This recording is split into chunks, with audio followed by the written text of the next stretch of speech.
इस कार्यक्रम के हरियाणा के सीएम मनोहर लाल जी। सर, बहुत बहुत स्वागत है आपका हमारे इस खास कार्यक्रम मंच में, क्योंकि शायद आपकी उपस्थिति ही है कि आज का दिन, आज का ये मंच कंप्लीट होगा। बहुत बहुत स्वागत। और किस तरह से लगातार हरियाणा जो है वो आपके नेतृत्व में विकास के पथ पर आगे बढ़ रहा है। किस तरह से बात अगर किसानों की करें, फसलों के मुआवजे को लेकर लगातार सरकार जो है वो एक्टिव मोड में नजर आ रही है। और मैं मंच पर आज के आखिरी सेशन को लेकर इनवाइट करना चाहूंगी, हमारे बीच मौजूद हैं हरियाणा के सीएम मनोहर लाल जी। जोरदार तालियों से स्वागत कीजिए। और क्योंकि अपने आप में सबसे आखिरी सेशन और अपने आप में ये बेहद खास सेशन, और इस सेशन को होस्ट करेंगे India news Haryana managing editor सुंदर सोलंकी जी। सुंदर जी, ओवर टू यू।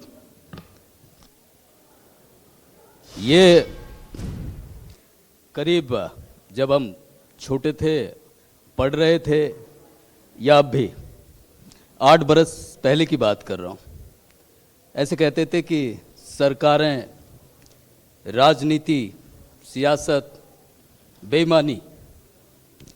बेईमानी का पर्याय हैं। लेकिन 8 बरस में देश के अलग अलग कोने से ये आवाज़ आती है कि सरकार ईमानदार है। सर यकीन करिए, बिहार से एक हमारे मित्र हैं, वो कहते हैं यार ये देखो आप लोग खेलों में भी अच्छा करते हो, सारी चीज़। एक और चीज़ और कि आपके हरियाणा में जो मुख्यमंत्री हैं उन पर कभी एक पैसे के दाग की बात नहीं सुनी। ये जो परिभाषा है, ये जो बदली है पिछले 8 बरस में, निश्चित रूप से मनोहर लाल जी इसके लिए बधाई के पात्र हैं। जोरदार तालियां हो जाए मनोहर लाल जी की। सुंदर सोलंकी जी, वास्तव में ये जब बात कही जाती है तो मुझे बड़ी हैरानी होती है। मैं तो ये चाहता हूं कि समाज के किसी भी व्यक्ति के दामन पर इस प्रकार का कोई भी दाग नहीं होना चाहिए। कलंकित उसको करना चाहिए जिसके ऊपर दाग है, उसकी पहचान करनी चाहिए। दुर्भाग्य से एक समय हमारी आज़ादी के बाद भी वर्षों तक ऐसा बना रहा जब इस बात की चिंता किसी ने की नहीं, और लगातार हमारे राजनीतिक क्षेत्र में भी इस प्रकार के लोगों की भरमार रही। मुझे वो दिन याद है जब नरेंद्र मोदी जी से एक प्रश्न किया गया कि आपके लिए जब आप प्रधानमंत्री बनेंगे, 2013 के आसपास की बात है, उस समय तय हो गया था कि अगले देश के प्रधानमंत्री भारतीय जनता पार्टी इनको लाएगी। प्रश्न पूछा कि आपका सबसे बड़ा चैलेंज क्या है? उनका उत्तर आज भी मन पर अंकित है कि देखिए चैलेंजेस बहुत हो सकते हैं, लेकिन मेरे लिए चैलेंज है कि जो मेरी बिरादरी है, बिरादरी कौन सी? राजनीतिक नेताओं की बिरादरी, इनकी छवि, इसको ठीक करना, यही मेरे लिए सबसे बड़ा चैलेंज है। क्या बात है ये सर, मैं दरअसल प्रशंसा के लिए नहीं कह रहा, ये बात आपके विरोधी भी कहते हैं और मानते हैं, इसलिए ये मैंने बात कही। दूसरी सर, एक और बात है जो आपके व्यक्तित्व पर फिट बैठती है कि तन बैरागी मन बैरागी बाकी सब माया। माया मतलब वित्त से है, वित्त भी आपके पास है। तो ये जो 4 बरस से आप ये वित्त मंत्री की जो जिम्मेवारी संभाल रहे हैं, उसमें प्रदेश के विकास की बात करें तो आपके मायने में कहाँ पहुँचा है विकास? देखिए सुंदर जी, विकास की परिभाषा अपने आप में जो अभी तक पहले से जो सरकारें चलती थी, उनका विकास का मायना होता था फिजिकल इंफ्रास्ट्रक्चर, कुछ सड़कें बन जाएं, कुछ स्कूल बन जाएं, कॉलेज बन जाएं, बिल्डिंग्स बन जाएं, रेलवेज, हाईवेज, एयरवेज, यही विकास होता था। ये विकास है, ऐसा नहीं कि नहीं है, लेकिन ये उसका एक हिस्सा है। विकास में और जो बहुत चीजें आती हैं वो आता है कि समाज का रहन सहन जी, समाज की तकलीफों को कैसे दूर करना, लोगों का हैप्पीनेस इंडेक्स ये कैसे ठीक हो। विकास में निर्माण की बात होती है तो निर्माण केवल भौतिक चीजों का निर्माण नहीं, मनुष्य निर्माण, ये भी विकास की एक कड़ी में बहुत बड़ा महत्वपूर्ण काम है। और हमने इन सब चीजों पर ध्यान किया है। सड़कें भी बनाई हैं, हॉस्पिटल्स भी बनाए हैं, यूनिवर्सिटीज भी बनाई हैं। हमने अपने यहाँ जो जो काम किए जा सकते हैं सब विकास के लोगों की यानी आकांक्षा अपेक्षा के ऊपर हम पूरा उतरे हैं। लेकिन साथ में व्यवस्था परिवर्तन के जितने काम हमने इन 8 सालों में किए हैं शायद ही किसी सरकार ने किए हों। मनुष्य निर्माण के नाते से कितने ही नए ऐसे प्रकल्प ये हमने शुरू किए हैं ताकि व्यक्ति को एक दिशा उसकी ठीक हो जाए कि मुझे अपना सुखी जीवन व्यतीत करना तो मुझे क्या क्या चीजें अंगीकार करनी चाहिए, गलत दिशा में न चला जाए। ये काम भी हमने किए। बड़ी चीज़ है सर, ये बड़ी चीज़ है। लेकिन विपक्ष इस बात से सरोकार नहीं रखता है। विपक्ष कहता है कि आपकी सरकार ऋषि चारवाक के दर्शन में भरोसा रखती है। वो कहते हैं कि कर्ज ले लो, घी पीना ज़रूरी है।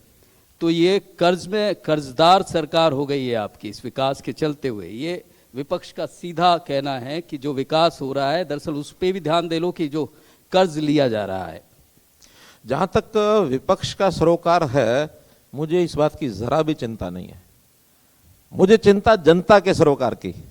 जनता क्या समझती है, जनता क्या कहती है। अगर जनता का हैप्पीनेस इंडेक्स बढ़ गया, जनता सोचती है कि हमारे भले के लिए सरकार काम कर रही है, तो विपक्ष कहे ना कि उसका काम है विपक्ष का। आखिर विपक्ष हमारे समर्थन में कोई बात क्यों कहेगा कि वो नामी विपक्ष है। जिस दिन वो विपक्ष के लोग हमारे समर्थन में बात कहना शुरू कर देंगे, उनको विपक्ष कहना छोड़ देंगे, वो अपने आप पक्ष बन जाएंगे, हमारे साथ आके खड़े हो जाएंगे, तो उनका विपक्ष वाला कैरेक्टर खत्म। जहां तक कर्ज की बात है, मैं उस बात का भी उत्तर दूंगा। कर्ज के नाते से जो पैरामीटर्स हमारे रिजर्व बैंक ने, हमारे नीति आयोग ने जो तय किए हुए हैं, हरियाणा आसपास के स्टेट्स में केवल एकमात्र स्टेट ऐसी है जिन्होंने उन सब पैरामीटर्स को और पूरा रखा हुआ है। पैरामीटर्स में जीएसडीपी एक बहुत बड़ा विषय होता है। जीएसडीपी का कुल हमारा जो स्टेट का जो डेट है वो 25% के आसपास कोविड से पहले ये एक पैरामीटर था। कोविड के बाद उसको बढ़ा करके 33% कर दिया गया, क्योंकि कोविड के कारण से हमारी इकोनॉमी में निश्चित रूप से 2 साल एक ठहराव आया था। उसके कारण से इस कर्ज को लेने की भूमिका, उसमें तो विपक्ष के लोगों के साथ भी मैं बैठता था कि कोविड है, हमारी इनकम कम हो गई है, खर्चे उतने के उतने, क्या करें। ये सब विपक्ष के लोगों ने उस समय सहमति दी कि नहीं, हमको कुछ कर्ज लेकर के और चीजों को अपनी गति में रखा जाए, पटरी से न उतर जाए कहीं हमारा सिस्टम। इनकी सहमति से हमने कर्ज लिए। खैर वो 2 साल का पीरियड हमारे लिए बहुत कठिन था। 33% का जो पैरामीटर है हम उस पर गए नहीं, पहुंचे नहीं। उस समय हम 24% थे, आज हम 25.5% पर हैं। हमने अपने पैरामीटर्स को बराबर रखा हुआ है। हर वर्ष कितना कर्ज वो होना चाहिए, एफआरबीएम की रेशो, एफआरबीएम की रेशो उसको 3.5% तय किया हुआ है रिजर्व बैंक ने। उसमें भी हम 3.13 यहीं तक गए, हम इससे ऊपर नहीं गए हैं।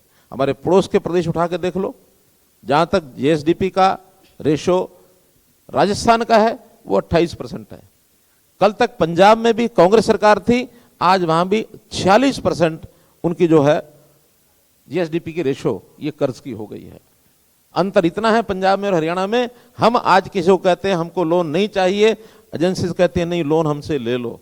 हम कहते हैं किस रेट से देंगे, वो कहते हैं 7.5% पर दे देंगे, 7% पर दे देंगे।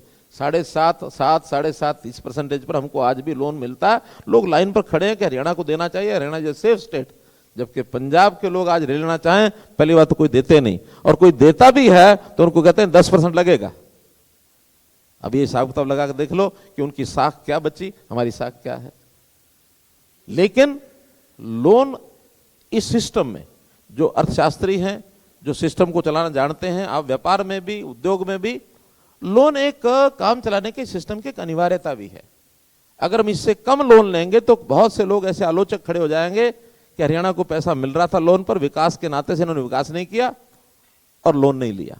हर रनिंग सिस्टम में loan is a part and parcel of economy और उसके अंतर्गत है। लेकिन विपक्ष ये कहता है, कहना चाहिए, विपक्ष कहेगा ही, लेकिन विपक्ष की बात पर कोई भरोसा करेगा तब ना। विपक्ष जितनी बातें अविश्वास की कह देंगे उतना हमको लाभ है।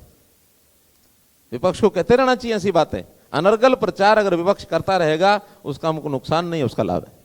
चलिए सीएम साहब ये पूरा भरोसा दिला रहे हैं आपको कि आप विकास की डगर पर हैं, और कर्ज नाम की चीज़ ये केवल विकास का एक हिस्सा है, बाकी जो प्रचार है वो भ्रामक है और वो विपक्ष का है। एक सवाल और सर, क्योंकि जिस तरह की स्थिति बनी हुई है, हमारा प्रदेश जवान के नाम से और किसान के नाम से जाना जाता है। अभी देखिए कि किस तरह से मौसम की मार उन पर पड़ी है। अब बड़ी बहुत सारी इस तरह की स्थिति बनी हुई है किसानों के मन में कि उनकी फसलों की कब तो गिरदावरी होगी, कब मुआवजा मिलेगा, कैसे मिलेगा, कितना मिलेगा, इसको लेकर पूरे प्रदेश की जनता को एक बार आश्वस्त कर दीजिए। देखिए, एक कष्टदायक कहानी बन गई है कि किसान का जो भी उसका धन है वो हमेशा खुली छत के नीचे होता है, आकाश के नीचे होता है, और उसकी संभावना कभी भी नुकसान होने की बनी रहती है। वर्षा आ जाए, ओलावृष्टि हो जाए, या कभी ये दोनों ना हो तो सूखा पड़ जाए, कोई भी प्रकार होता तो किसान का रिस्क बहुत ज़्यादा होता है। प्रधानमंत्री जी ने इसके लिए प्रधानमंत्री बीमा योजना, फसल बीमा योजना ये शुरू की, और उस समय लोगों ने इसकी आलोचना भी की कि ये क्या योजना शुरू कर दी है, सरकार को ही पैसा देना चाहिए। सरकार ने अपनी घोषणाएं बनाकर रखी। 2013 में इससे पहले सिर्फ 6,000 रुपये एकड़ मिलता था। 13 में इन्होंने घोषणा जरूर की थी 10,000 रुपये की, विनोद शर्मा जी गवाह होंगे उसके, गोहाना में घोषणा हुई थी, एक भी पैसा 10,000 रुपये के हिसाब से दिया नहीं था। हम 1 साल के बाद आए, हमने आते उसको 12,000 रुपये किया। और क्यों किया? दुर्भाग्य से पहला ही वर्ष 2015 में फरवरी के अंदर भयंकर ओलावृष्टि वर्षा जैसे इस बार हुई है, इस प्रकार की भयंकर वर्षा उस समय भी हुई थी। हमने उस समय वादा किया था कि 15 दिन के अंदर गिरदावरी होगी, मई के महीने में सबको कंपनसेशन मिल जाएगा। और हमने इतना कंपनसेशन उस समय पारदर्शी तरीके से सबका मूल्यांकन कराया, और उस साल में 1300 करोड़ रुपया लगभग एक ही फसल का हमने कंपनसेशन दे दिया। और कांग्रेस का 10 साल उठा करके देख लें, 1000 करोड़ रुपया 10 साल में पूरे का पूरा कंपनसेशन सिर्फ 1000 करोड़ रुपया था। 10 साल का हमने एक सीजन में 1300 करोड़। बड़ी चीज। आज भी इस बार का अगर हम ये मुआवजा भी बाद में हिसाब लगाएंगे कितना देना कितना नहीं, अभी तक जितना कांग्रेस ने 10 साल में दिया उससे 10 गुना हम अभी तक दे चुके हैं। क्योंकि हम उस प्रकार का नहीं करते कि मूल्यांकन करने से पहले, गिरदावरी करने से पहले पटवारियों को बता दिया, देखो भैया यहाँ इतना ही दिखाना, खराब 22 से ज्यादा नहीं दिखाना। पहले तय करके भेजते थे, यहां से हम खुली छूट देते हैं नहीं। पहले किसान अपना मुआवजा वो एंटर करेगा क्षतिपूर्ति पोर्टल पे, मेरा कितना नुकसान हुआ। इसके बाद तहसीलदार, पटवारी, फिर एसडीएम, डिप्टी कमिश्नर, ये सब उसको वेरीफाई करते हैं। और बाद में उस किसान की फसल कितनी हुई, कितनी उसने मंडी में बेची, एक एक किसान का हमारे पास हिसाब होता है। और हम मेरी फसल मेरा ब्यौरा के माध्यम से फसल की उसकी बिक्री कराते हैं। उसकी बिक्री से ही पता लग जाता है उसका नुकसान हुआ है, और उसके अगले ही दिन सब हिसाब किताब हो जाते हैं और उनको मुआवजा उनका मिल जाता है। जहां तक इस बार का नुकसान है, स्पेशल गिरदावरी के हमने ऑर्डर कर दिए हैं। 31 मार्च तक पूरी गिरदावरी हो जाएगी। मेरी फसल मेरा ब्यौरा पर सब लोगों ने दर्ज किया हुआ है। क्षतिपूर्ति में किसान को 72 घंटे के अंदर अपना उस पोर्टल पर जाकर के दर्ज करना होता है, और उसके बाद जो उसकी जांच होनी होती है, मई के महीने में सबको पूरा पैसा जितना जिसका बनता है वो सबके घरों में पहुंच जाएगा। और ऑनलाइन उसी पोर्टल के माध्यम से पहुंचेगा जिस पोर्टल के बारे में हमारे विपक्षी मित्र खिल्ली उड़ाते हैं। ये पोर्टल की सरकार है, पोर्टल की सरकार है। भूपेंद्र हुड्डा जी खुद कहते हैं कि मुझे इस उम्र में पोर्टल चलाना मुझे नहीं आता, ये हमारे किसान कहां से उस पोर्टल का इस्तेमाल कर पाए। देखिए, आज टेक्नोलॉजी का जमाना है, और इस टेक्नोलॉजी के जमाने में वैसे तो कहा जाए तो हर व्यक्ति को इस विधा का अभ्यास करना चाहिए। मैं भी आज, मेरी और हुड्डा जी की उम्र कोई बहुत अंतर नहीं है, 3-4 साल की उम्र है। मेरे पास नौजवान आते हैं कि हमको ये टेक्निकल चीज कंप्यूटर की फंस गई है, जरा बताओ। यहां जो नौजवान बैठे हैं, अगर एक्सेल की कोई बात इनको नहीं आती हो तो इस कार्यक्रम के बाद मेरे पास आ जाए, मैं बता दूंगा उनको क्या चीज है, कौन सा फार्मूला कैसे फिट करना है। तो सीखने की मंशा होती है, वो सीखता है। हाँ, नौजवान है हर परिवार में, वो भी सीखे हैं। और अब तो इतने आसान ऐप बन गए हैं, पोर्टल बन गए हैं कि आपके मोबाइल पर सिर्फ एक क्लिक करना है और एक जानकारी देनी है, उसके बाद अपने आप भर जाता है। गांव-गांव में सीएससी सेंटर्स, अटल सेवा केंद्र ये खुले हैं। कोई भी वहां जाकर के अपनी जानकारी देता है और वहां उसको फ्री में, मुफ्त में, क्योंकि सारा खर्च जो इस प्रकार की जनता की एंट्रीज जो भरनी होती है उसमें हर एक जो सीएससी है उसका पैसा सरकार देती है, सरकार ने तय किया हुआ है। हर गांव आज इस चीज से, इस सुविधा से उपलब्ध है। ग्राम सचिवालय उसमें सीएससी खुले हुए हैं। लेकिन वो विपक्ष तो ये कहता है कि आप लोगों को चुन के भेज दिया, ये वेब पोर्टल से ही अगर हमें सब कुछ मिलना था तो आप लोगों को विधायक, मुख्यमंत्री, मंत्री, इनकी आवश्यकता क्या थी? हम लोगों को तो बड़ी परेशानी होती है। ये विपक्ष सीधा कहता है कि पोर्टल से सरकार कहाँ, कैसी सरकार चला रहे हैं। इनको क्या ठीक लगता था? इनको ठीक लगता था कि हमारे घर में, हमारे ऑफिस में जनता आए, परेशान हो, हमारे सामने गिड़गिड़ करे, फिर हम 1 दिन के बाद, 2 दिन के बाद उसका कोई ना कोई काम करें, वो एहसान जताए, साहब आपने हमारा काम कर दिया। और काम करने की हालत ये होती थी कि जब हमने ऑनलाइन ट्रांसफर पॉलिसी नहीं बनाई थी, इसको पोर्टल के माध्यम से नहीं किया था, तो एक व्यक्ति 3 दिन तक रुककर अपने कुछ ना कुछ किसी एक साथ में एक एजेंट को भी, बिचौलिए को भी लेके आता था। अध्यापक आके ट्रांसफर कराता था, वो बड़ी खुश होता था, बड़ा के वाह थोड़े पैसे लग गए, कोई बात नहीं, लेकिन ट्रांसफर तो हो गया पंचायत स्थान पर। यहां से वो अपनी गाड़ी से या बस से घर पहुंचता था, 3 घंटे बाद वहां पहुंचता था, वहां जाते ही पता लगता था कि फोन आ गया कि जो आप ट्रांसफर करा के आए थे वो कैंसिल हो गया। ये स्थितियां इनके समय थी। इन्होंने स्वयं कहा कि हम जब मुख्यमंत्री थे तो हमारे घर पर भीड़ लगी रहती थी, हमारे ऑफिस में 4थे फ्लोर के ऊपर इतनी जनता होती थी, पैर रखने की जगह नहीं होती थी, और ये मुख्यमंत्री है, इसके घर में तो कोई दिखता ही नहीं है। मेरी ये पीड़ा थी उस समय कि आखिर इतने सारे लोग, हजारों की संख्या में रोजाना हमारे सेक्रेटरिएट में, हमारे ऑफिस में कोई काम नहीं करने देते, कुछ नहीं, क्यों भटकते हैं? उनके कोई सुनने वाला नहीं है। हमने एक ही प्रयोग किया था, मुझे याद है कि 25 दिसंबर 2014 पहला जो सुशासन दिवस था, उसमें सीएम विंडो शुरू की थी, और इस सीएम विंडो के ऊपर 13 लाख एप्लीकेशन इस समय तक आ चुकी है। 13 लाख। इसका मतलब है कि 13 लाख लोगों को हमने उनके घर से चंडीगढ़ बुलाने की, उनको नहीं आना पड़ा, उनको सुविधा दे दी कि आप आइए, मत वहीं से दीजिए, और उसमें से 90% उनके जितने भी काम हैं, ग्रीवेंसेस हैं, उनको हमने हल किया है 90%।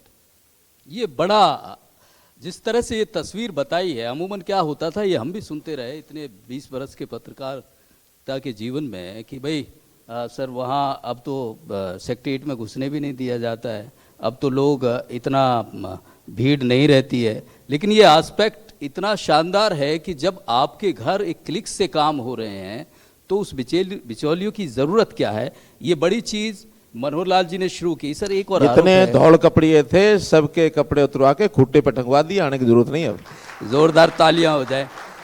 ये सर एक और बात कहते हैं कि ये जो अभी किसानों की आप राहत की बात कर रहे हैं, दरअसल विपक्ष कह रहा है ये राहत की बात नहीं है, ये बीमा कंपनियों को कमाई करवाने की बात है। ये दरअसल बीमा कंपनियों को ही इसका फायदा हो रहा है, किसानों को फायदा नहीं होता है। देखिए, एक कहीं ना कहीं इस बात को उछाला जाता है कि आपने इस बार 600 रुपया या 1000 रुपया एकड़ का किसान कंपनी को दे दिया, बीमा कंपनी को, आपको क्या मिला? अगले साल बताया जाता आपने 1000 रुपया फिर दे दिया, आपको क्या मिला? ये आप हम सब जानते हैं। बीमा कंपनी का सिद्धांत क्या होता है? बीमा कंपनी का सिद्धांत होता है कि जितने भी लोग हैं, जो स्टेक होल्डर हैं, उन सबसे थोड़ा थोड़ा प्रीमियम लेना, और आवश्यकता पड़ने पर उसी प्रीमियम में से जिसकी हानि हुई उसको देना। अगर जिस किसी किसान को किसी एक वर्ष में 25,000 या 50,000 मिले हैं, उस 25 या 50,000 में उसने तो उस साल भी वही 1000 रुपया दिया था। सब लोगों को तो प्रीमियम के बदले में मिलेगा नहीं, मिलेगा उन्हीं को जिनका नुकसान हुआ है। तो बीमा कंपनी का जो सिद्धांत है वो यही है, थोड़ा थोड़ा सबसे ले और आखिर में जरूरत पड़ने पर उसको, किसी को जिसको जरूरत है उसको देना। वो इंश्योरेंस का, चाहे हमारा लाइफ इंश्योरेंस होता है, चाहे हमारा जनरल इंश्योरेंस होता है, हमारी गाड़ी का होता है, हमारे सब चीज़ों का होता है, ये नुकसान पर दिया जाता है। और जहां तक कुल प्रीमियम कितना दिया गया है, अभी इस पिछले 2021-22 में 1500 करोड़ रुपया कुल मिला करके यहां से प्रीमियम गया है हरियाणा के किसानों का, और 5400 करोड़ रुपया पिछले साल में ही किसानों को प्रीमियम का बीमा कंपनियों ने दिया है। अब जब आप कहेंगे कि इससे कंपनियां घाटे में चली जाएंगी, हम उसमें स्टेट गवर्नमेंट भी सपोर्ट करती है, सेंट्रल गवर्नमेंट भी सपोर्ट करती है। किसान का तो सिर्फ 25% पैसा इतना ही जाता है, 75% सरकारें करती हैं, केवल के किसान के ऊपर ज्यादा वजन न पड़े। लेकिन ओवरऑल जब हिसाब लगाते हैं तो बहुत कंपनियां ऐसी भी हैं पर्टिकुलर एरिया में, पर्टिकुलर स्टेट में घाटे में चली जाती हैं। और ये भी बात ठीक है कि जब वो घाटे में जाती हैं तो अगली बार प्रीमियम बढ़ा लेती हैं। आखिर जो कंपनी है बीमा कंपनी, वो कोई घाटा खाने के लिए नहीं है बैठी, वो भी हमारी सहायता करने के लिए, उसके यहाँ 10-20 हज़ार एम्प्लॉई होंगे, उनकी भी सैलरी जाएगी, उनके एडमिनिस्ट्रेटिव खर्चे होंगे, कुल मिलाकर उनको भी एक बिजनेस के नाते बिजनेस करना होता है। फायदा ये है कि जिसका लॉस नहीं होता उससे थोड़ा सा लिया, जिसका नुकसान होता है उसका पूरे नुकसान की भरपाई कर दी। बीमा कंपनी का सिस्टम है, वैसा सब बीमा कंपनियां करती हैं। और हमारे यहाँ हरियाणा में तो कभी भी कमी नहीं रही। फसल ज़्यादा होती है तो नुकसान भी ज़्यादा होता है, तो जो फसल ज़्यादा होती है नुकसान के नाते कभी भी वर्षा आ गई, ओले पड़ गए, कोई और नुकसान हो गया, उसका एक सिस्टम है वो देते हैं। जो लोग नहीं कराते हैं उसको सरकार, पहले हम 12,000 देते थे, अब उन्हें 15,000 रुपया कर दिया कि 15,000 रुपये एकड़ के हिसाब से उसको पैसा मिलेगा। ये बड़ी चीज़, ये बड़ा भरोसा इस मंच के जरिए मनोहर लाल जी ने दिया है कि किसान को कोई भी दिक्कत नहीं होगी। सर, ये किसान की बात हो गई, जवान की बात कर लेते हैं। हमारा जवान, जो हमारा नौजवान है, ये कहते हैं कि अब सड़कों पे आ गया है। अभी पानीपत में एक परीक्षा हुई कलर की, तो उसमें 10,000 लोगों ने, केवल 5 कलर की भर्ती थी और उसमें 10,000 लोगों ने आवेदन किया। आप कह रहे हैं कि रोज़गार बहुत दिया है आप लोगों ने, लेकिन हालात ये हैं, और विपक्ष भी ये कह रहा है कि बेरोज़गारी की हालत ऐसी है कि नंबर 1 है प्रदेश बेरोज़गारी में। देखिए, आंकड़ों के विषय में आंकड़ों से उत्तर मिलना चाहिए जी। पहली बात तो यह है कि हमने इस 8 सालों में लगभग 30 लाख लोगों को रोजगार के अवसर दिलाए हैं, लगभग 30 लाख। जहाँ तक सरकारी नौकरियां हैं, चाहे वो 2000 से लेकर 2004 तक ओम प्रकाश चौटाला की सरकार रही हो, चाहे 2004-05 से लेकर के 2014 तक 10 साल भूपेंद्र सिंह हुड्डा की सरकार रही हो, पर ईयर एवरेज वो इस 8 साल की ज़्यादा है। हुड्डा साहब के 10 साल के अंदर लगभग मुझे लगता है कि 80,000 के आसपास नौकरियां मिली हैं। हमारे 8 साल में इस समय तक 1,01,000 नौकरियां हो गई हैं। 12,000 रुपये प्रति, 12,000 नौकरियां पर साल। उनके यहाँ 8,000 नौकरियां पर साल। हम 1.5 गुना नौकरियां उनसे दे रहे हैं, सरकारी नौकरी। लेकिन सरकारी नौकरी की अपेक्षा सबको होती है, दी नहीं जा सकती सबको। मात्र 1 साल में आज भी 15,000 से ज्यादा सरकारी नौकरियां नहीं निकलती हैं। कितने लोग नौकरी के लिए या व्यवसाय के लिए, रोजगार के लिए खाली होते हैं? साल में इस समय लगभग 5 लाख लोगों का जन्म होता है। नौकरी प्राप्त करने के लिए जब लोग पढ़ाई लिखाई करके उस योग्य बन जाते हैं तो वो भी 4 लाख हो जाते हैं। 4 लाख में से आधे ऐसे हैं जो अपने पैतृक कामों में कहीं ना कहीं लगते हैं। सबके अपने हैं, व्यवसाय के हिसाब से, दुकान के हिसाब से, खेती के हिसाब से सब। आधे ऐसे हैं 2 लाख लोगों को नया रोजगार चाहिए। अभी 2 लाख लोगों को हर साल सरकारी नौकरी मिलेगी नहीं। इनको कहीं ना कहीं या तो प्राइवेट नौकरी या सेल्फ एम्प्लॉयमेंट, या थोड़े बहुत लोग ऐसे काम करके दूसरे प्रदेशों में, विदेश में वो जाने के लिए तैयार हो जाते हैं। इसका सारे काम प्रबंध कर रहे हैं। इसके लिए सबसे पहली आवश्यकता होती है शिक्षा और स्किलिंग। हम शिक्षा में भी पूरे पर्याप्त, हमारे हायर एजुकेशन के पूरे साधन है। स्किलिंग में भी Haryana is the only state जहां हमने स्किलिंग की एक यूनिवर्सिटी बनाई है। एक यूनिवर्सिटी से पहले गुजरात में किसी एक लेवल की थी, लेकिन हमने उससे भी बड़ी बनाई है।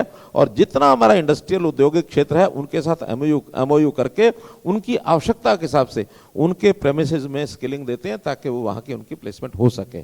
तो इस नाते से हम ये सारे काम कर रहे हैं। और हम तो यहाँ तक जो लोग रोजगार नहीं प्राप्त कर सके, सबको जैसे मैंने बताया मिलेगा नहीं, ग्रेजुएट्स पोस्ट ग्रेजुएट्स के लिए एक स्पेशल स्कीम निकाली जी, युवा सक्षम स्कीम।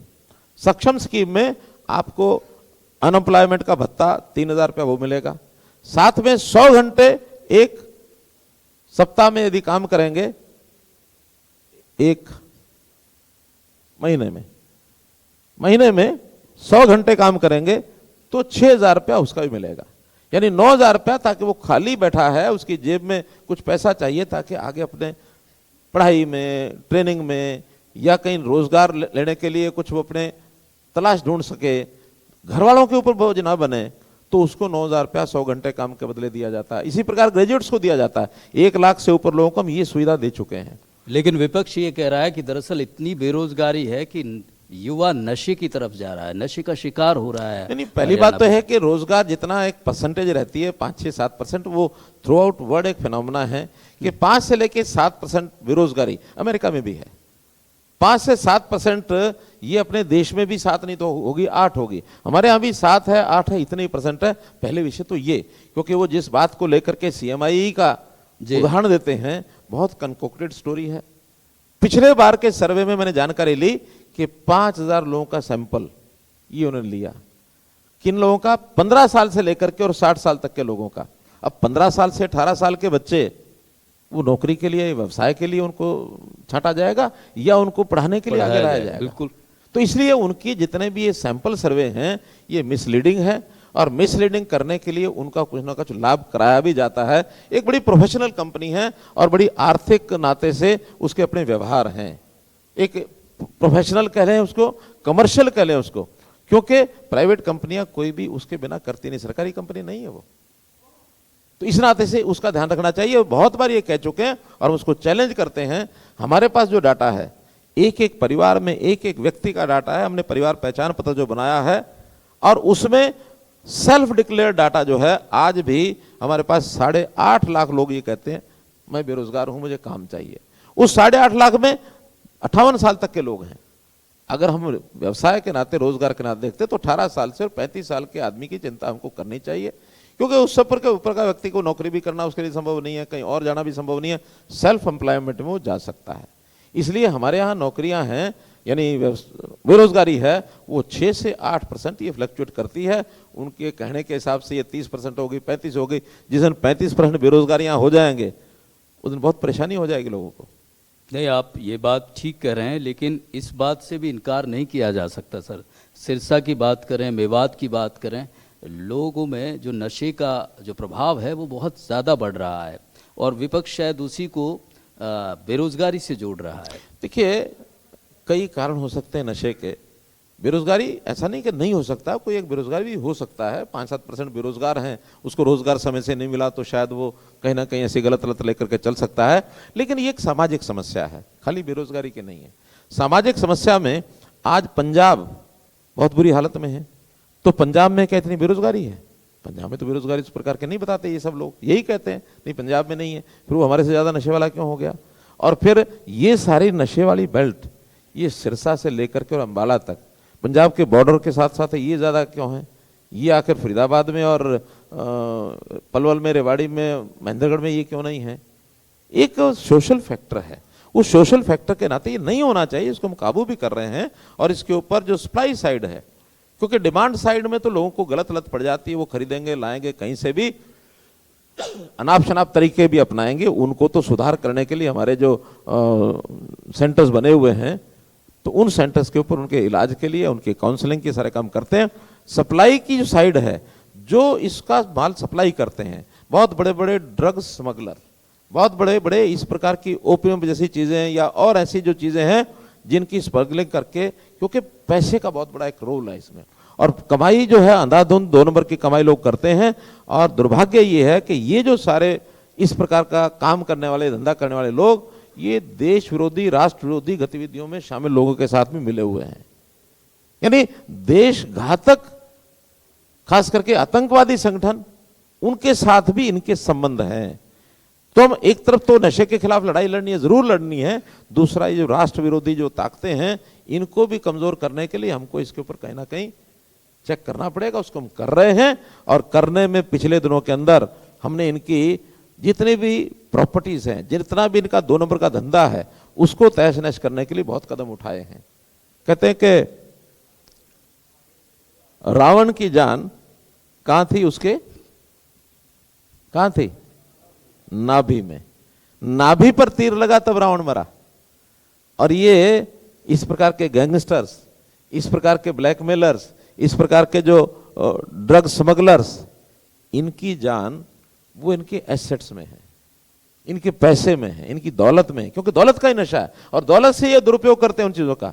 उसके ऊपर काबू करने के लिए हमने बहुत से स्टेप उठाए हैं, उसमें और भी उठाएंगे, हम पीछे नहीं रहेंगे। इन चीजों को अपने आप प्रदेश में पनपने नहीं देंगे, ये हमारा संकल्प। जोरदार तालियां हो जाएं। नशा को बढ़ावा देने वालों की प्रदेश में खैर नहीं है, मुख्यमंत्री ने सीधी चुनौती दी है। मैं सर एक और बात, जिस तरह से लगातार, क्योंकि आपको आईटी का बड़ा ये ज़रूरत भी है, देश दुनिया की ज़रूरत भी है, मैं इस बात पे आना चाहूँगा कि ये जो ई टेंडरिंग वाला मसला है, इसको लेकर सरपंच फिर एक बार इस कोशिश में है कि भाई ये गलत हुआ है हमारे साथ, और ये लगातार ये मैसेज दिया जा रहा है। हालांकि आपका कहना ये है कि इससे मजबूत की जा रही हैं पंचायतें, सरपंच मजबूत हो रहा है, तो ये जो स्थिति बनती है, ये जो असमंजस की या भ्रांतियां बनती हैं कि एक सही चीज को भी गलत लिया जाता है, ये कहाँ कमी रह जाती है, क्या दिक्कत रह जाती है? देखिए, जब भी कभी कोई नई चीज, नई विधा, नया प्रयोग वो जब शुरू किया जाता है, उसका विरोध बड़ा स्वाभाविक है। उदाहरण के लिए मैं आपको बताता हूं, जीएसटी का जब देश में प्रचलन हुआ, जीएसटी की जब जिस प्रोग्राम को चलाया गया, तो हमारे देश में कितना विरोध हुआ था। उस विरोध के करते हुए व्यापारी वर्ग पूरा उखड़ गया कि जीएसटी हमारे ऊपर लाद दिया गया है। और आज वही व्यापारी वर्ग है, यहां भी बहुत से लोग बैठे होंगे व्यापारी वर्ग के, जो ये कहते हैं जीएसटी जैसा बढ़िया मजेदार बात ही नहीं है कोई जो दो भैया तैयार करते थे परिवार के लोग, जो दुकानदार हैं या इंडस्ट्री वाले हैं, एक दुकान पर बैठ के मुनीम तैयार करता था, एक पर्चियां शाम को आती थी, घर में बैठ के पिताजी तैयार करते थे, दोनों का हिसाब अलग अलग होता था, दिखाने के लिए वो, काम करने के लिए ये। बहुत लोग करते थे, सब करते थे ऐसा नहीं, बहुत करते थे। लेकिन जब से ये जीएसटी प्रचलित हुआ, आप जीएसटी में कोई गुंजाइश ही नहीं कि वो 2 नंबर का कोई काम कर सके। अब उनको एक ही बही बनानी पड़ती है, वही जो दुकान पर बैठ के बनती है, घर में लाने की जरूरत नहीं होती है। और खास करके हमारा यंग एलिमेंट व्यापारी, वो इससे बहुत प्रसन्न हुआ। अब पुराने लोग भी समझ गए कि अब इसके बिना काम चलेगा नहीं, अब जितना पैसा भी हमारे पास आता है उसकी अकाउंटेबिलिटी होती है, सारे लोग प्रसन्न हो गए। आज हमने अगर ई टेंडरिंग शुरू की है, कोई पहली बार शुरू हुई है ऐसा नहीं है, पंचायतों में पहली बार हुई है। ई टेंडरिंग हमारे प्रदेश के तो हर काम में होती है, इंजीनियरिंग का सारा काम ई टेंडरिंग से होता है, चाहे वो पीडब्ल्यूडी के काम हो, चाहे वो पब्लिक, ये जो हमारे बाकी सारे डिपार्टमेंट्स हैं, पब्लिक हेल्थ है, हेल्थ के हैं, मार्केटिंग बोर्ड के हैं, किसी भी चीज के काम हैं वो सारे ई टेंडरिंग से होते हैं।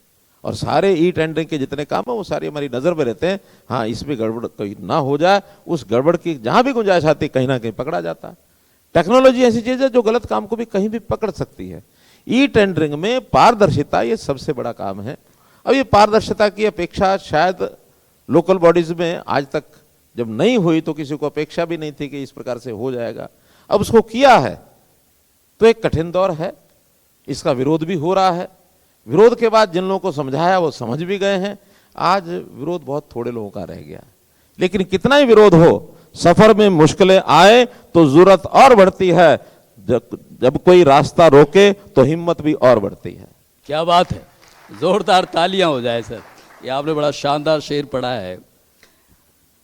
मैं झुक जाऊं, आपके लिए ही है, मैं झुक जाऊं तो मसला आसान हो जाएगा, लेकिन इससे मेरा किरदार का नुकसान हो जाएगा।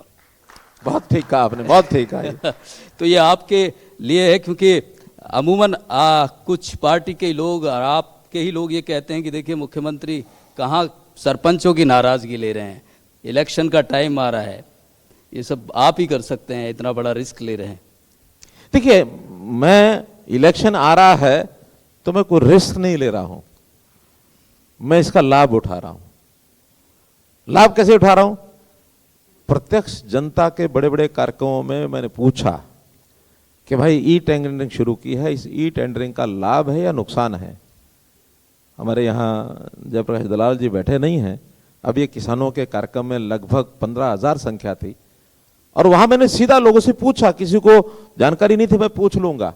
और पूछने के बाद लोगों की धड़कें बड़ी तेज हो गई, मंच पर बैठे वालों की, क्या पूछ लिया? लेकिन आपके लिए मैं बता रहा हूं कि वहां हाथ खड़े किए लोगों ने, तालियां बजी कि बहुत बढ़िया कर रहे हैं। हाँ, ये बैठे हमारे गुड्डू जी वहां उपस्थित थे, सबने तालियां बजाई।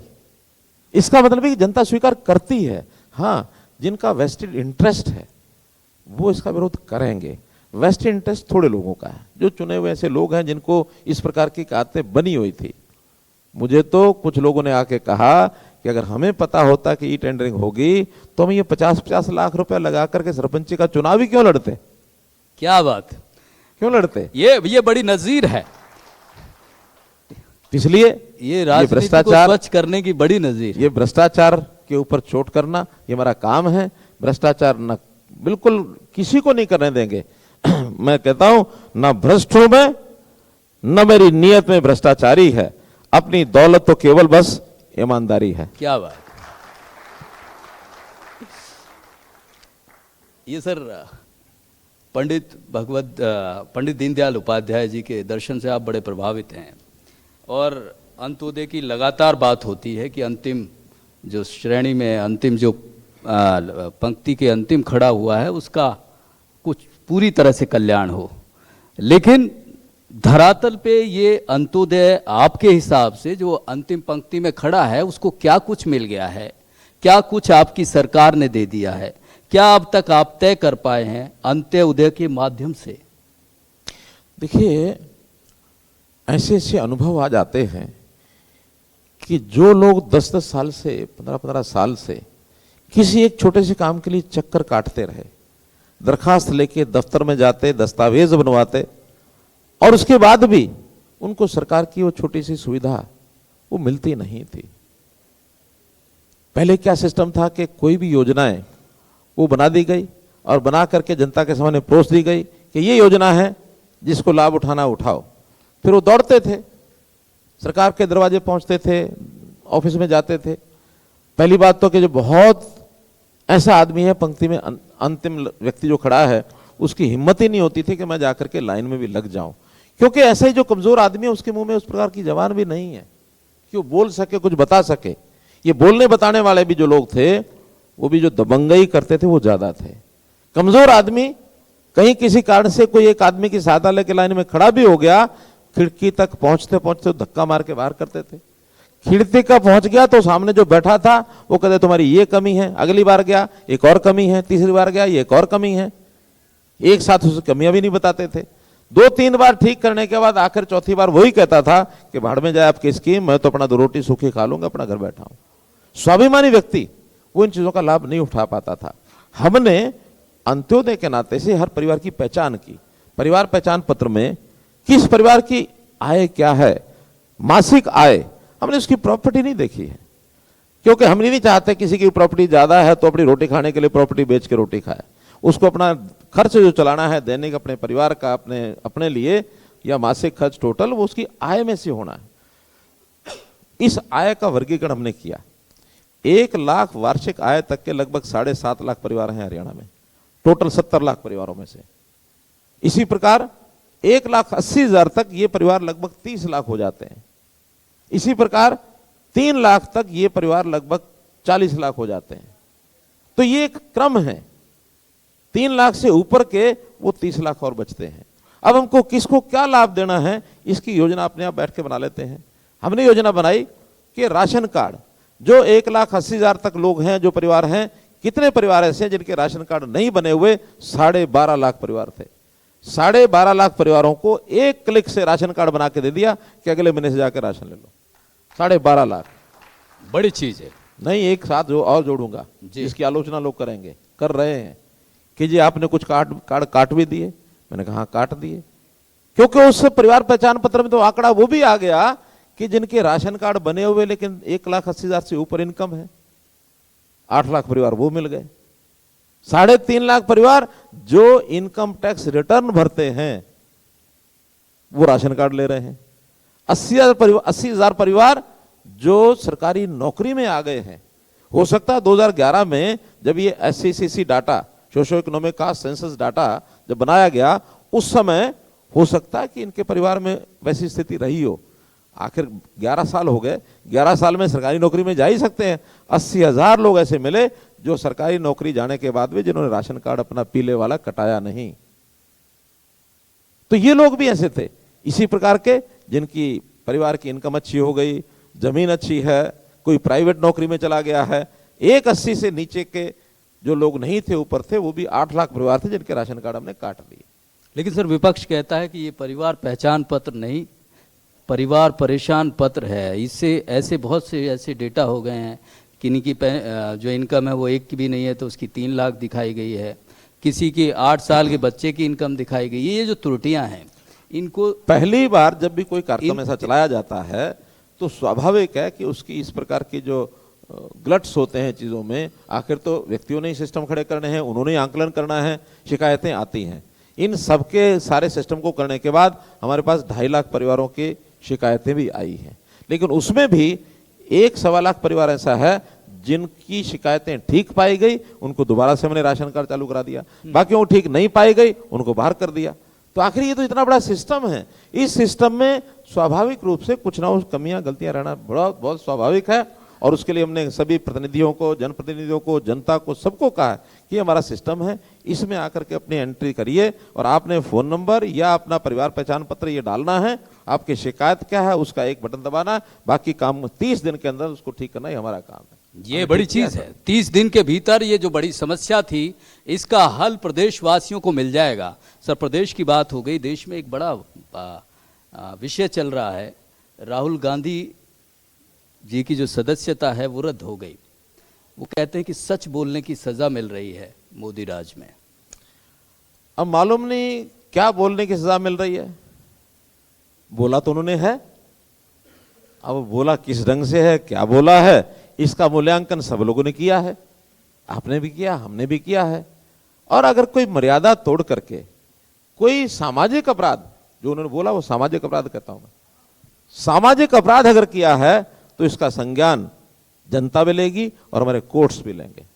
जनता ने कुछ नहीं किया है, जनता के पास तो केवल 5 साल में अवसर आता तभी लेते हैं संज्ञान, तब लेती है जनता, लेकिन कोर्ट्स तो कभी भी ले सकते हैं। कोर्ट्स ने संज्ञान लिया और अल्टीमेटली उनको दोषी पाया और दोषी पाने के बाद सजा सुनाई, और सजा सुनाने के बाद एक प्रक्रिया तो होती है, उस प्रक्रिया में जो उसका फॉल आउट है वो फॉल आउट हुआ। अब जो कोई इसमें जिसको हानि होती है उसको तो कुछ ना कुछ बहाने से कुछ ना कुछ बोलना ही है, तो वो सच बोले, झूठ बोले, गलत बोले, ठीक बोले, सच्चा बोले, झूठा बोले, अच्छा बोले, गंदा बोले, क्या बोले, ये जनता जानती है। क्या बात, जोरदार तालियां हो जाएं सर के लिए। बड़ी बेबाकी के साथ, चाहे प्रदेश के किसान हो चाहे जवान हो, और जो दूसरी समस्याएं लोगों की हैं, बड़ी बेबाकी और बड़ी ईमानदारी के साथ बताया कि उनका हल भी होगा और किसी को फिक्र करने की जरूरत नहीं है। एक छोटे से ब्रेक के लिए यहाँ रुक रहे हैं। विपिन परमार कुछ कहेंगे। आज तमाम इस मंच से जो है सियासत की बात हमने देखी, लेकिन समाज के प्रति आईटीवी नेटवर्क, आईटीवी फाउंडेशन की जो भागीदारिता है, जो जिम्मेदारियां हैं, उनका निर्वहन करते हुए एक बड़ी मुहिम, जिसके लिए खुद मुख्यमंत्री मनोहर लाल, उनकी सरकार जो है लगातार काम कर रही है, क्योंकि ये कहा जाता है कि तीसरा विश्व युद्ध अगर हुआ तो वो पानी को लेकर होगा, और ऐसे में जल ही जीवन है, जल ही कल है। आईटीवी नेटवर्क की बड़ी मुहिम आखिरी बूंद भूमि जल मिशन का आज यहां से हम जो है उसका लोकार्पण और उसकी शुरुआत करने जा रहे हैं। मैं स्टेज पर बुलाना चाहूंगा मेंबर पार्लियामेंट और founder promoter ITV network Kartikeya Sharma साहब को। इसी के साथ साथ मैं आर्ट ऑफ लिविंग की तरफ से प्रसन्ना प्रभु साहब को जो है मंच पर बुलाना चाहूंगा। साथ ही साथ सुब्रमण्यम कुसनूर एक्वाक्राफ्ट, मैं उनसे भी गुजारिश करूंगा कि वो भी मंच पर आए। ऐसे में हमारे साथ सीधे इंदौर से जो है श्री श्री रविशंकर गुरु जी जो है वो जुड़ चुके हैं, क्योंकि आर्ट ऑफ लिविंग की ओर से भी पानी को बचाने के लिए जो मुहिम चलाई गई है उसके बारे में वो बात करेंगे। शंकर,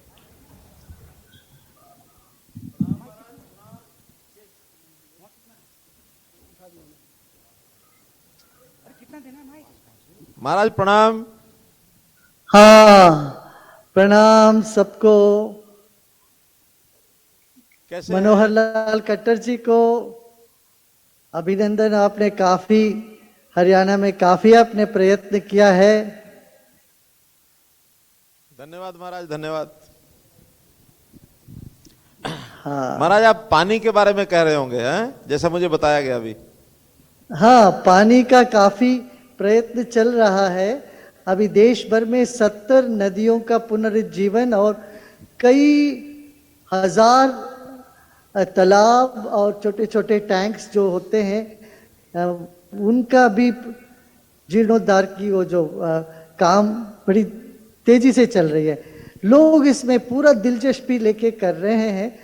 लाखों गांवों में इसका असर है, लाखों किसानों के ऊपर इसका असर पड़ा है। जैसे महाराष्ट्र में, कर्नाटक, तमिलनाडु, आंध्रा के कुछ जगह ये काम चालू हो चुका है, और महाराष्ट्र में तो कई डिस्ट्रिक्ट पे, लातूर और अन्य जो डिस्ट्रिक्ट भर में जो किसान हैं उनके जीवन पे बहुत बड़ा प्रभाव पड़ा है इसका। तो अभी हरियाणा में भी अपना शुरू करेंगे। आपके जो दिशा निर्देश हो और हमारे सारे टीम के लोग तैयार हैं, तज्ञ है, इस क्षेत्र में काम करने वाले हैं, अपने बड़े उत्साह से ये चेक डैम्स बनाएंगे और जगह जगह जो बरसात की पानी है उसको ग्राउंड वाटर लेवल रिचार्ज करने के लिए उपयोग करते हैं। तो ये जो पिट्स खोद करके गड्ढे करके जल को ऐसे कर देना कि जिससे अंतर जल की जो क्षीणता हो रही है आज वो बंद हो जाए, एकदम स्वागत इस है दिशा आपका। पे काम हो रहा है। आपका बहुत स्वागत है अब- गुरुजी। अब हरियाणा में भी अपना ये प्रसन्ना प्रभु जी हमारे चेयरमैन है, वो बताएंगे करीब 30,000 से अधिक इस तरह से चेक डैम बनाने की विचार कर रहे हैं, ताकि इससे क्या होगा, अपना जो पानी का लेवल नीचे चला गया जगह जगह गांव गांव में वो ऊपर आ जाएगा। एक और दूसरी बात है, और जल का प्रदूषण से बचाने में ये बहुत कामयाबी होगी। अब ये आर्सेनिक की समस्या भी हो रही है जगह जगह, ये केमिकल फ्री फार्मिंग साथ साथ और जल का संरक्षण दोनों होने से समृद्धि तो आसानी से होने लगती। आप देखेंगे ये निदर्शन हुआ है महाराष्ट्र में किसानों की जो आमदनी है वो 3 गुना 4 गुना बड़ी है। तो इस बार पिछले मई के महीने में 1000 किसान पहली बार प्लेन में टिकट लेके नागपुर से बेंगलोर पहुंचे, और सिर्फ धन्यवाद देने के लिए इतने सारे किसान आए, बोले कि हम पहली बार आए और हमारी आमदनी 4 गुना बढ़ गया, इससे हम बहुत संतुष्ट हैं। तो ये जो काम है मुझे लगता है भारत भर में जगह जगह करने की आवश्यकता है। वो हरियाणा में तो हरियाली बहुत है, फिर भी वहाँ सुनते हैं कि ग्राउंड वाटर लेवल डिप्लीट हो रहा है, तो उसको हम अरेस्ट करेंगे तो और बहुत अच्छा हो जाएगा किसानों के लिए। आज आखिरी बूंद भूमि जल मिशन के तहत सर इनिशिएटिव जो लिया गया है उसके तहत जो है ग्राउंड वाटर को प्रिजर्व और उसका संरक्षण करने के लिए जो है जगह जगह पर जो है ग्राउंड वाटर रिचार्ज वेल्स जो है उनको कंस्ट्रक्ट करने का काम किया जाएगा। इसी के साथ साथ हमारे साथ प्रसन्ना प्रभु और साथ ही साथ सुब्रमण्यम साहब मौजूद हैं जो आपको वाटर क्रेडिट प्लेट जो है वो भी देंगे। और मैं गुजारिश करूंगा अपनी टीम से कि इस मुहिम का लॉन्च जो है वो रिमोट कंट्रोल जो है वो यहाँ पर मुहैया करवाया जाए सीएम साहब और गुरुजी के आशीर्वाद से जो है, क्योंकि खुद मुख्यमंत्री मनोहर लाल भी और साथ साथ गुरुजी श्री श्री रविशंकर लगातार पानी को बचाने की इस मुहिम में जो है लगातार काम करते आए हैं। तो ऐसे में इनके आशीर्वाद से, इनके सानिध्य में जो है इस मुहिम की शुरुआत जो है वो आर्ट ऑफ लिविंग और आईटीवी नेटवर्क, आईटीवी फाउंडेशन की इस मुहिम, क्योंकि पानी को बचाना इस सबसे बड़ी प्रायोरिटी जो है वो है। और ऐसे में जोरदार तालियों के साथ एक बार जो है इस मुहिम, इस इनिशिएटिव के लिए जो है, क्योंकि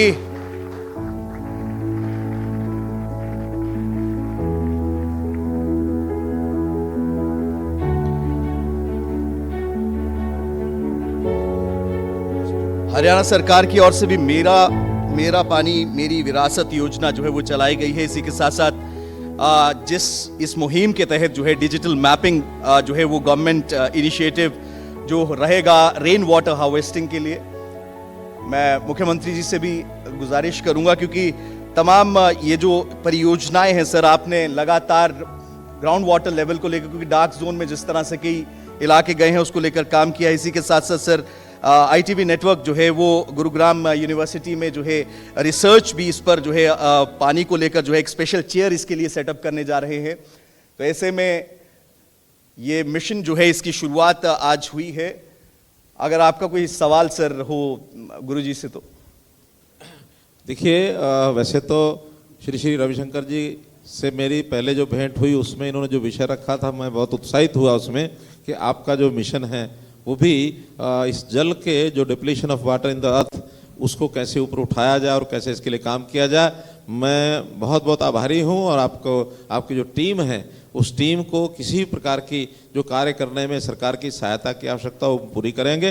वैसे सरकार की ओर से भी हमने जो पानी के बहुत से इश्यूज़ हैं, मैं उसका पूरा बहुत बड़ा विषय है उल्लेख तो केवल कुछ विषयों को लेकर के करूँगा।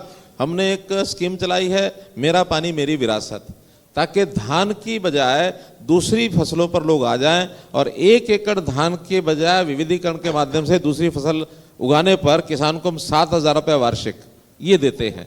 और इस कारण से 1,75,000 एकड़ ये धान पिछले 2 साल में हमारा कम हुआ है। बहुत बड़ा काम हमने ये किया है। इसी प्रकार जो रिचार्जिंग वेल्स इसके बनाने की मुहिम भी हमने चलाई है। 3,000 वेल्स का हमारा टारगेट है। प्रति वेल लगभग 2.5 लाख रुपए का खर्च आता है। तो ये 3,000 में किसान से मात्र थोड़ी सी राशि लेकर के हम उसके खेत में जहाँ वो चाहता हम उसको लगाते हैं। हमने पानी के प्रबंधन के लिए माइक्रो इरिगेशन के प्रोजेक्ट इसकी शुरुआत करने के लिए, ताकि कम से कम पानी नीचे से ज़मीन से निकालें और माइक्रो इरिगेशन से अपनी फसलें उगाएं, उससे भी पानी की बहुत बचत हो रही है। बरसात का पानी जितने हमारे पॉन्ड्स हैं, जितने हमारे डिप्रेशन के एरियाज़ हैं, उसमें हमने भरने का जो काम किया है, खासकर रेवाड़ी जिला में मसानी बांध, इसको जो हम भरते हैं तो पिछले 3 साल से लगातार कर रहे हैं। 10 से 12 फुट पानी उस सारे क्षेत्र में ऊपर आ गया है। जगह जगह छोटे छोटे डैम्स ये हम बना रहे हैं। तो इस प्रकार से मुहिम चलाई है हमने कि इन सब चीज़ों पर, क्योंकि पानी का एक हमें इसलिए भी आवश्यकता ज़्यादा इस काम को करने की है। हरियाणा में अपना कोई पानी का सोर्स है नहीं। जितना पानी है उसी से हमको पीने की व्यवस्था या कोई इंडस्ट्री का उपयोग या खेती का उपयोग या अन्य उपयोग जितने हैं वो सब हमको करने हैं। तो उस पानी का उपयोग करने के बाद उसको रिसाइकल करना, रीयूज़ करना, ये भी हमने STPs के माध्यम से 200 STPs ये हमारे काम कर रहे हैं। 700 क्यूसेक पानी इसका हम रीयूज़ करने लग गए हैं। और भी इसमें टारगेट बनाए हैं ताकि पानी एक बार उपयोग करने के बाद उसको रिसाइकलिंग करके उसका रीयूज़ किया जाए, ताकि पानी के जो फ्रेश वाटर की उपयोगिता हमारी कम हो जाए। इस पर भी बहुत बड़ा अभियान चला रहे हैं। तो इसलिए मैं तो गुरुजी से निवेदन यही करूंगा कि जितनी टेक्निक आप लोग हमको बताएंगे हम उस पर काम करेंगे। आपकी टीम ये जो आज हमारे कार्तिक जी का वेतन जो है अपनी संस्था के माध्यम से, तो इनको भी इसमें सहयोग चाहिए, वो करेंगे। आप जो हमको निर्देश देंगे वो हम काम करेंगे। ये एक बहुत बड़ा मिशन है, इसको सबको मिलकर आगे बढ़ाना चाहिए, ऐसा मेरा निवेदन है। बहुत बहुत धन्यवाद सीएम साहब। इस इनिशिएटिव के तहत ITV फाउंडेशन और आर्ट ऑफ लिविंग सबसे पहले नूंह और गुरुग्राम जिले को जो है गोद लेकर इस काम को जो है इस मुहिम की शुरुआत करने वाले हैं। मैं अब गुजारिश करूंगा प्रसन्ना प्रभु साहब से और सुब्रमण्यम साहब से कि एक वाटर टिकट प्लेट जो है वो आपको सुपुर्द जो है इस मुहिम के तहत जो है। ये वर्ल्ड का पहला डिजिटल वाटर बैंक है। जैसे कार्बन क्रेडिट्स दिए जाते हैं वैसे वाटर में क्रेडिट दिए जाएंगे इसके तहत। इस कार्यक्रम ये ITV फाउंडेशन, एक्वाक्राफ्ट और AOL के सौजन्य से हम इसको आज लॉन्च कर रहे हैं आपके माध्यम से, तो ताकि लोगों को प्रोत्साहन मिले। जोरदार तालियों के साथ एक बार प्लीज। 20 सेकंड। बहुत बहुत धन्यवाद। मैं गुजारिश करूंगा सीएम साहब आपसे और member parliament and founder promoter Kartik Sharma ji से कि मंच पर बने रहें। आगे की प्रक्रिया के लिए मेरी सहयोगी आनंद है। और अब ITV network India news Haryana उन लोगों को फेलिसिटेटेड करेगा जिन्होंने अपने अपने क्षेत्र में तमाम सराहनीय काम किए हैं। मैं एक एक करके नाम अनाउंस करूंगी, आप प्लीज स्टेज पर आइए। पवन कुमार सैनी, युवा स्वच्छता जन सेवा समिति। पवन कुमार सैनी जी प्लीज आप स्टेज पर आ जाइए। ये वो लोग हैं जिन्होंने अपने अपने क्षेत्र में तमाम सराहनीय काम किए हैं, तमाम सेवा को लेकर अगर हम बात करें, तमाम सोशल वर्क किए हैं और इंडिया न्यूज़ हरियाणा ऐसे लोगों को सम्मानित कर रहा है। दूसरा नाम मैं अनाउंस करूंगी, Chirag Singh, head coordination central park. Chirag Singh please come on stage. और प्लीज तालियां बसी रहनी चाहिए क्योंकि ये बहुत ही सराहनीय काम करने वाले वो लोग हैं जिन्हें आज यहां पर फेलिसिटेटेड किया जा रहा है। अगला नाम मैं अनाउंस करूंगी, जस काला, the earth saviours foundation. The earth saviours foundation, जस काला जी प्लीज कम ऑन स्टेज।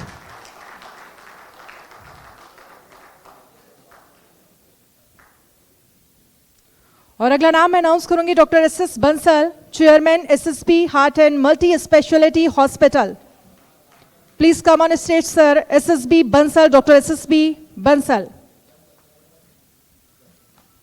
तालियां बजती रहनी चाहिए क्योंकि ये वो लोग हैं जिन्होंने अपने क्षेत्रों में तमाम सराहनीय काम किए हैं। और अगला नाम है doctor Sushil Kataria. Doctor Sushila Kataria, please come on stage.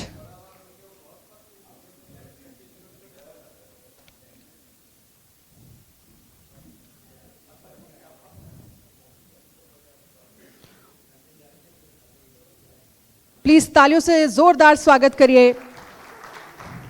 और नेक्स्ट नेम है जसविंदर कालरा, एमडी तोमाशी।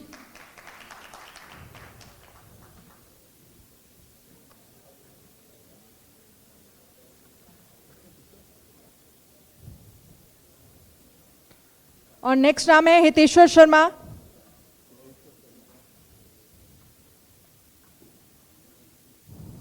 और अगला नाम मैं अनाउंस करूंगी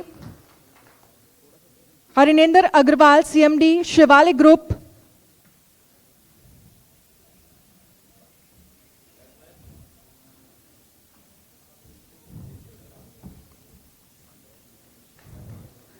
महावीर गुड्डू, फोक आर्टिस्ट।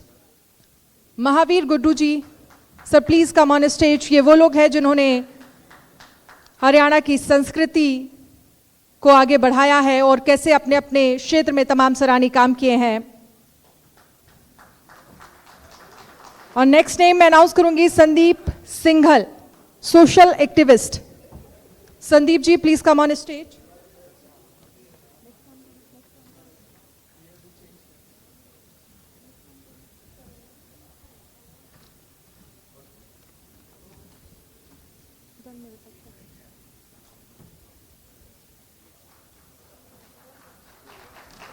तालियां बसी रहनी चाहिए क्योंकि आज इस मंच कार्यक्रम के जरिए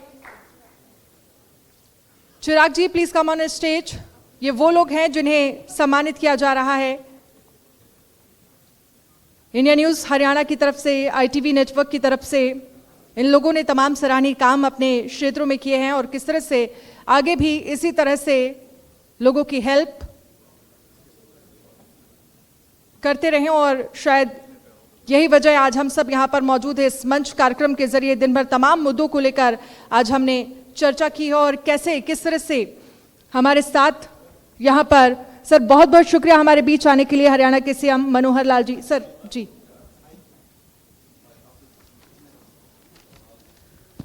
सर, जाते जाते एक विधानसभा में आपने एक शेर बोला था कि खूब निकालिए मेरे किरदार में नुक्स, आप मेरे किरदार में नहीं होंगे तो मुझे तराशेगा कौन।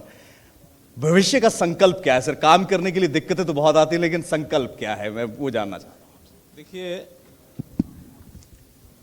लगातार काम करते हुए संकल्प तो मजबूत करना पड़ता है और संकल्प मजबूत करते समय रास्ते से डिगाने का काम भी लोग करते हैं।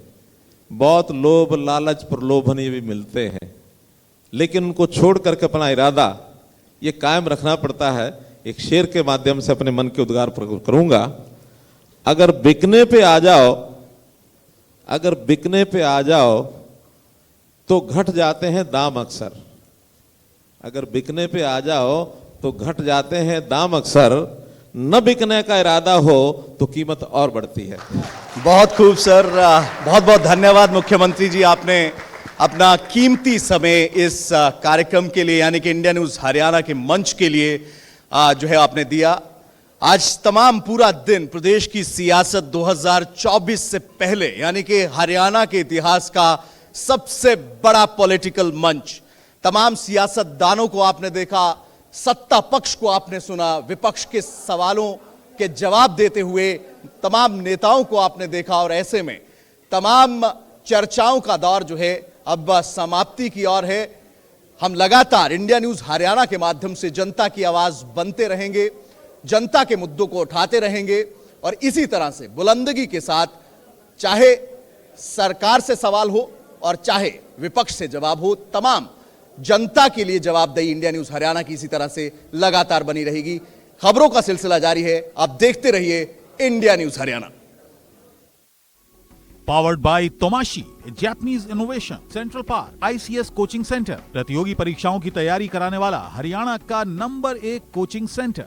एसोसिएट स्पॉन्सर रहेजा डेवलपर्स, 30 साल की विरासत, पीढ़ियों का रिश्ता, Shivalik group Faridabad, Sanskaram group of institutions Jhajjar, education partner Sanskaram group of colleges Jhajjar, real estate partner Advitiya homes Faridabad, food partner Vita, दूध दही घी मक्खन, हैफेड सेहत भी स्वाद भी, health partner SSB heart and multi speciality hospital, care with compassion, agriculture partner Prabhat fertiliser, growth springs from roots, Modesto नाम है विश्वास का, GCS India biotech and chemical, Canary agrochemicals कम खेती अधिक उपज, पार्टनर मन्नत ग्रुप ऑफ होटल,